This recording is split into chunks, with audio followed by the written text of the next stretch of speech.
Γεια σας. Καλησπέρα, πώς μπορώ να σας εξυπηρετήσω?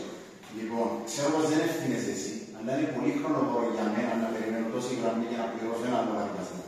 Σε παρακαλώ, βρες μου μια λύση, βοήθα μου να μπορώ να εξυπηρετούμε πιο νωρίς.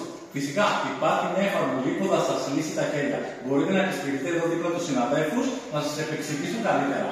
Από το παρακαλώ. Ευχαριστώ πολύ. Γεια σας. Με στείλαμε πως θέλει να δείξετε για μια εφαρμογή για το κινητό. Για το MySetup. Φαντάζομαι ναι. Λοιπόν, το MySetup είναι μια εφαρμογή την οποία μπορείς πολύ εύκολα να την κατεβάσεις από το Play Store και από το App Store. Λοιπόν, όταν συνδεθείς στην εφαρμογή, μένεις συνδεδεμένος, έτσι ώστε να μην χρειάζεται συνέχεια να βγαίνεις εκτός και να ξαναβγαίνεις. Ναι. Μπορεί να προσθέσεις ό,τι υπηρεσίες χρειάζεσαι, ακόμα και υπηρεσίες οι οποίες δεν είναι δικές σου, για να έχεις εύκολη πρόσβαση και να τις πληρώνεις με την ευκολία σου. Και ελάτε να τα εξηγήσουμε και τα πιο τεχνικά χαρακτηριστικά.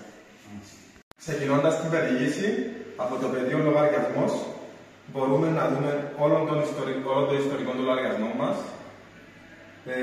Μπορούμε να δούμε τι πληρώσαμε, επίσης μπορούμε να δούμε τρέχον λογαριασμό εδώ, όπου μπορούμε να δούμε τις λεπτομέρειες του λογαριασμού μας και τι ακριβώς πληρώνουμε, και με ένα κουμπί μπορούμε πολύ εύκολα και γρήγορα να κάνουμε πληρωμή.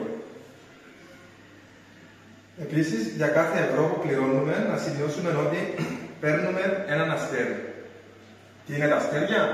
Είναι rewards, τα οποία μπορούμε να χρησιμοποιήσουμε για διάφορα εστιατόρια εκπτώσεις, είτε σε διάφορα καταστήματα. Εδώ βλέπουμε πόσα αστέρια έχουμε. Επίσης, μπορούμε να τα εξαργυρώσουμε στο reward shop. Εδώ βλέπουμε τις διάφορες εκπτώσεις που τρέχουν και τα διάφορα καταστήματα που συνεργαζόμαστε, όπου μπορούμε να τα εξαργυρώσουμε. Επίσης, να αναφέρουμε ότι 4 φορές το μήνα μπορεί να κάνει shake it, και αυτό σου δίνει επιπλέον δώρα ή επιπλέον συμμετοχές στο διαγωνισμό. Ευχαριστώ, είναι εύκολο και εύκριστο. Με το MySetup απλοποιείται η ζωή του κάθε πελάτη.